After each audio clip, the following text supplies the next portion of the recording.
All right. Hi, everyone. Happy 4th of July, first of all. Welcome to Secondhand Smoke. Before we get started, I wanted to give a few shout outs to a couple people who've been supporting the podcast, which I greatly appreciated. So, um, here we go. So, Megan, Cassidy, Hannah, my cousin Aaron, and big shout out to my friend Harley, who asked me a question last night and kind of motivated me to do this episode. So today I'm going to be doing what I probably should have done the first episode, but just one of the main reasons why I started this podcast. So I'm going to start with what's called the Breitbart Doctrine.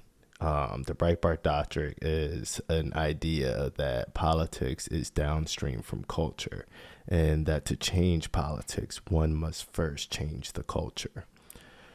So, of course, I don't think I can change the world with my 3, 4, 5, 6, 7, 8 views per video, and I'm not complaining. I'm very grateful. But I just wanted to bring light to a couple of issues that I see happening, in our own communities, and, things that sometimes the media blocks, or some things that have been deemed unspeakable or whatever. But I also wanted to share one of my favorite clips, something in my heart, very powerful. Shout out to this woman named Barry Weiss. I believe she used to write for the New York Times. I'll just play the clip and let you guys see what you think about it.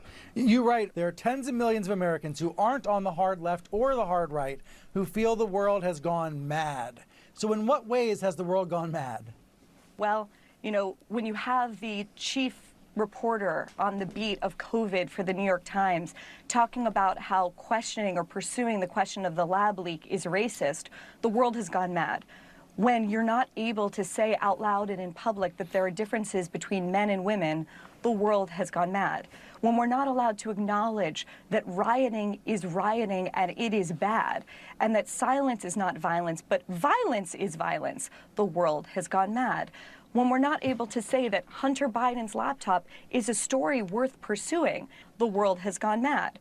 When, in the name of progress, young school children, as young as kindergarten, are being separated in public schools because of their race, and that is called progress rather than segregation, the world has gone mad. There are dozens of examples that I could share with you and with your viewers. And you often say, everyone allowed. Sort of knows this, and you say we're not allowed, we're not able. between... Who's the people stopping the conversation? Who are they?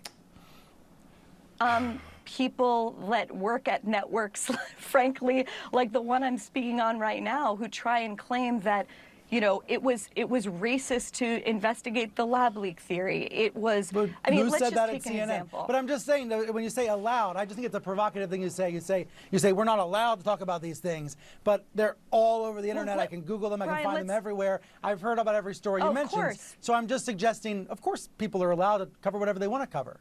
But you and I both know, and it would be delusional to claim otherwise, that touching your finger to an increasing number of subjects that have been deemed third rail by the mainstream institutions and increasingly by some of the tech companies will lead to reputational damage, perhaps you losing your job, your children sometimes being demonized as well. And so what happens is a kind of internal self-censorship. This is something that I saw over and over again when I was at the New York Times. People saying to themselves, you know what, why should I die on that hill? Why should I take the 3 or 4 weeks that it takes to smuggle through an op-ed that doesn't suit the conventional narrative? I might as well commission the 5,000th op-ed saying that Donald Trump is a moral monster. What's going on is the transformation of these sense-making institutions of American life. It's the news media, it's the publishing house, it's the Hollywood studios, it's our universities, and they are narrowing in a radical way what's acceptable to say and what isn't. And you and I both know there doesn't need to be an edict from the C-suite in order for people to feel that. All they need is to watch an example. Let me give you one example. Dorian Abbott is a geophysicist at the University of Chicago. He is absolutely brilliant, and he was slated to give the Carlson Lecture at MIT. It's an incredibly prestigious public lecture. But he was canceled from that lecture because of a Twitter mob. And what was his sin?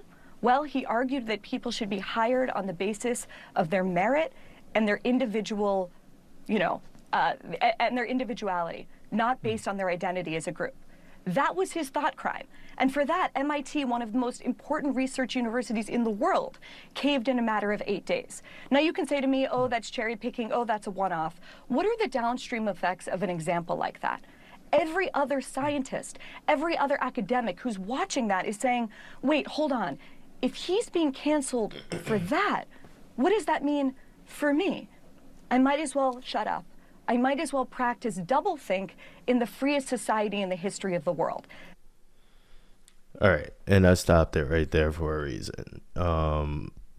So she said, I might as well practice doublethink in the freest society in the world. So doublethink, let's see what that is. In case, if you guys haven't ever read this is 1984, a book by George Orwell. And I read this once when I was in high school. I think they gave it to us like as a summer reading or something like that.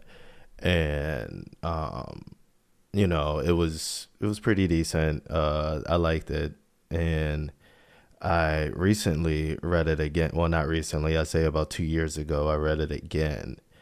And I tell you, if you haven't read this book, and even if you have, but if you read this book today, the book was written in 1949, I want to say, somewhere in that range of time. And it is very, very eerie how much has come true. It's slightly off, but it's very on point with the way that things are being ran today. And that's not a conspiracy. Like, if you want something good to read, give the book a try.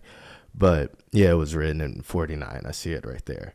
So doublethink is a process of indoctrination in which subjects are expected to simultaneously accept two conflicting beliefs as truth, often at odds with their own memory or sense of reality. Moving on further, to be seen loyal. So this is a term that George Orwell made up in the book, part of the language of the book. But let's see. The novel explicitly shows people learning doublethink and newspeak due to peer pressure and desire to fit in or gain status within the party, to be seen as a loyal party member. In the novel, people would even recognize, let alone mention, any contradiction with the context of the party line akin to blasphemy and could subject the person to disciplinary action in the instant social Okay, so pretty much there were certain things you couldn't say, and that's kind of what Barry Wise was brushing up against during her interview with the lovely Brian Stelter there. And you see this a lot in today's world. She mentioned the lab leak theory, which actually has become more than likely true now. You couldn't say that masks don't work. And the beauty of the mask thing is because even though today we know that they didn't work, but there are people that's still saying, well, yeah, we do it to just to be nice to others, to show others that, to fit in because of the peer pressure of being considered an asshole or a Trump supporter, or some people are like, what's the difference? But to fit in. Just like this doublethink that, Orwell wrote about in this book. But, moving on to, this is a wonderful clip that I found on Twitter. And Twitter has, if you don't use Twitter, Twitter has this wonderful thing called community notes. So when something is posted, people add the context to it just so misinformation and disinformation isn't spread. And it's not something that the government does. It's something that the community does. So it's kind of cool. It says reader added context they thought people might want to know. So this isn't from COVID. This is from 2018. But just look at how scary this could be when people get a hold, when corporations get a hold of the media. Unfortunately, some members of the media use their platforms to push their own personal bias, and agenda to control exactly what people think. This is extremely dangerous to our democracy. Unfortunately, some members Yeah, of the we'll media, watch it again. Some members of the media use their platforms to push their own personal bias, and agenda to control exactly what people think. This is extremely dangerous to our democracy. Unfortunately, yeah. Just think about how twisted that is. Some members of the media use their own platform to push their own bias and control what people think. That's what they're saying.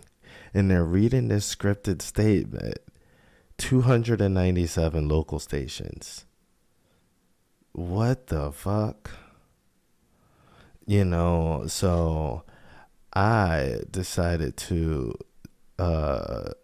here, and after I play that clip, let's watch this one. This weather report brought to you by Pfizer. Today's countdown to the royal wedding is brought to you by Pfizer. And now a CBS Sports Update brought to you by Pfizer. Meet the Press data download brought to you by Pfizer. This portion of CBS This Morning sponsored by Pfizer. On how to find the hidden sugars in the American family diet. Sponsored by Pfizer. Making a difference. Brought to you by Pfizer. CNN Tonight. Brought to you by Pfizer. Early Start. Brought to you by Pfizer. Friday night on Aaron Burnett Out Front. Brought to you by Pfizer. This Week with George Stephanopoulos is brought to you by Pfizer. Good Morning America. Okay, that was 40 seconds of it, and it's 3 minutes and 8 seconds long. I'm sure you got my gist, though. So this isn't about COVID. I know everyone's sick of COVID. It's stale. It's old. It's whatever.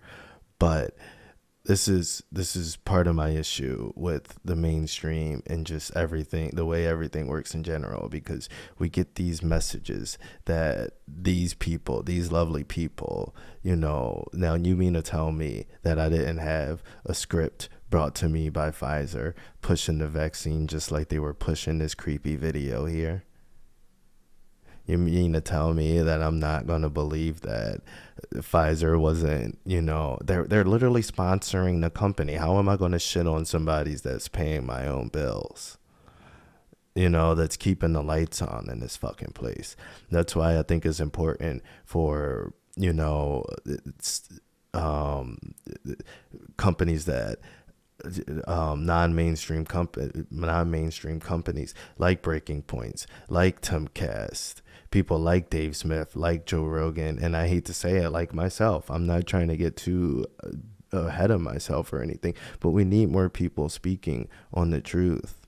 Because here, let's just watch this video, and not and speaking on the truth and not being afraid to speak on it. That's the thing, the self-censorship. Because you want to fit in, because you don't want your friends or your family members or whoever to think down of you, but I want to watch this video with you because this is just crazy. And when you're watching this video, I want you, as the video goes on, I want you to watch the reaction of the newscasters, like the people that's interviewing this man. This is Peter Hotez, and he's supposed to be the expert of the COVID vaccines. He is the expert of the COVID vaccines, so we're supposed to trust him, trust the science, and all that jazz. So let's check this out. One of the things that we're not hearing a lot about is the unique March potential 2020 safety problem of coronavirus vaccines. And then something changed. Any vaccine released by emergency use authorization by the FDA is an outstanding vaccine. J&J's vaccine has a risk of life-threatening blood clots. When you hear the beep, That's the sound of safety. So don't overthink it. They're both really good.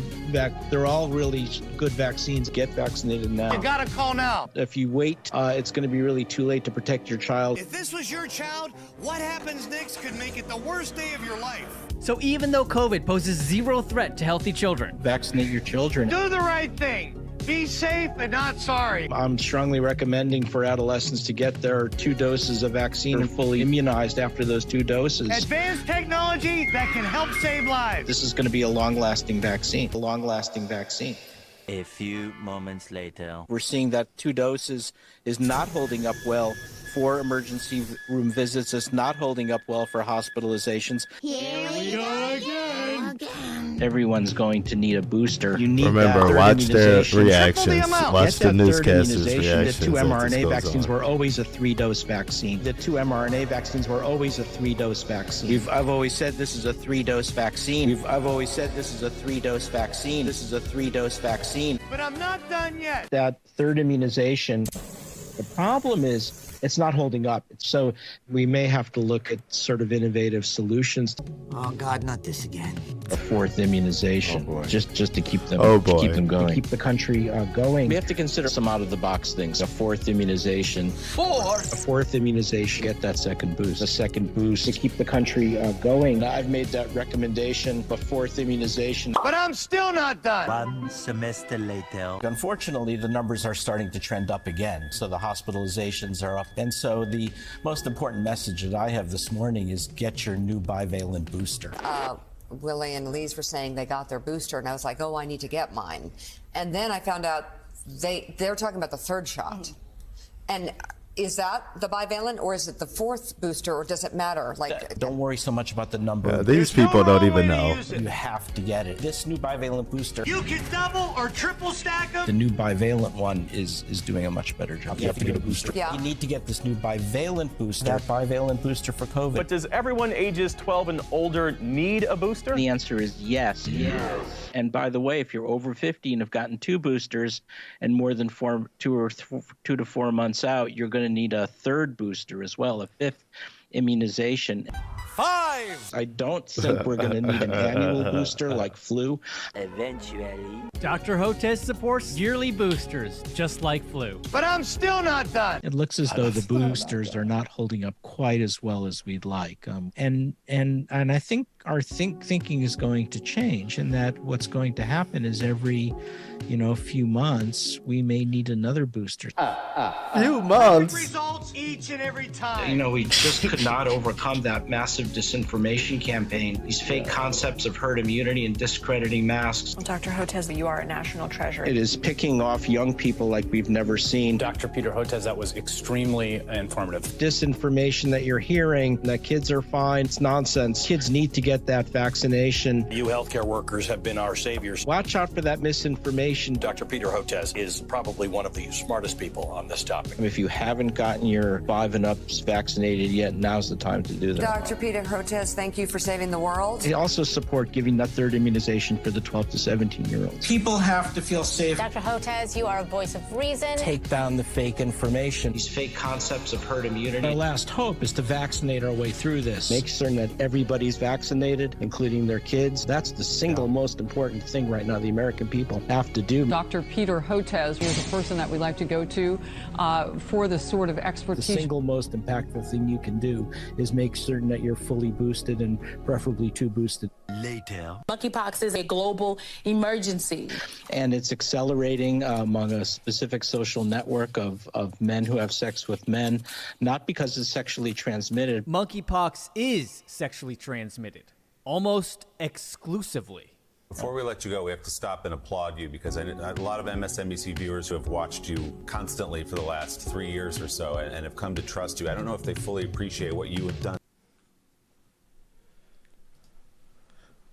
One of the things that we're not hearing a lot about. Major thank you to Dr. Peter Hotez for all of his hard work. And this isn't about the vaccine or who should get the vaccine or whatever. This is just simply about being able to say and feel comfortable saying, okay, something with that compilation video doesn't seem right. You know, but if you say that, you know, people look at you like, oh, he must believe in all sorts of crazy things and he must be a Trump supporter and he must be. No, I'm just a reasonable guy that can smell bullshit when somebody's delivering it to me.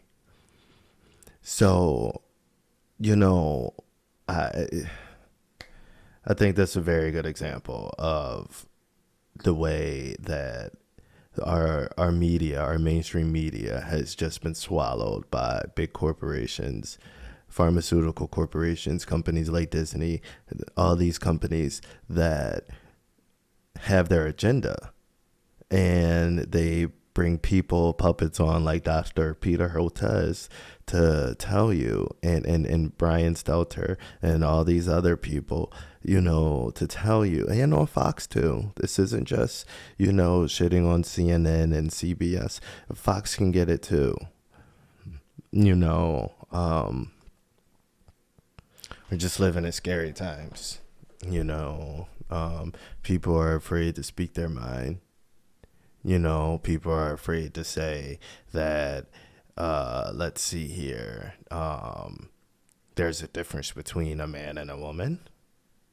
I'm not discrediting folks that have gender dysphoria. But at the same time, I just seen something on the internet that we've reached 100 different genders.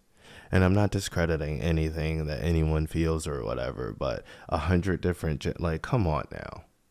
Like, when is enough enough? You know, you got people throwing paint on art in art museums in the sake of climate change. Like, what, and gluing themselves to painting. What is that going to fix? You got people rioting in the streets for days on end, setting cities on fires and looting in the name of a guy named George Floyd, and we say, oh, they're just protesting. Like, what did they say? Mostly peacefully protesting.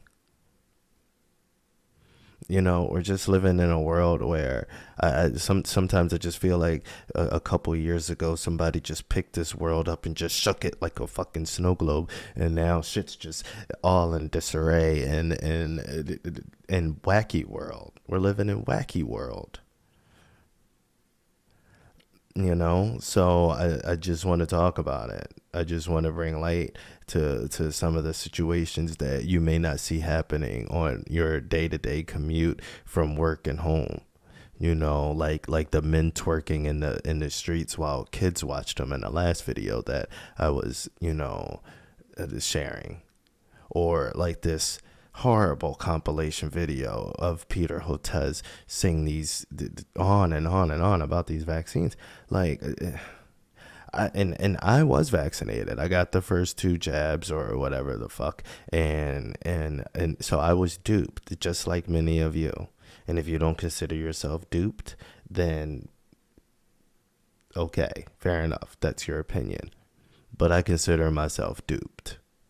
I was also duped with the Trump and the Russia shit, and you know, these people, they have their agenda too, and when you go against their agenda, not just by them in the media, but even by your friends and neighbors, you're deemed as some kind of bad guy.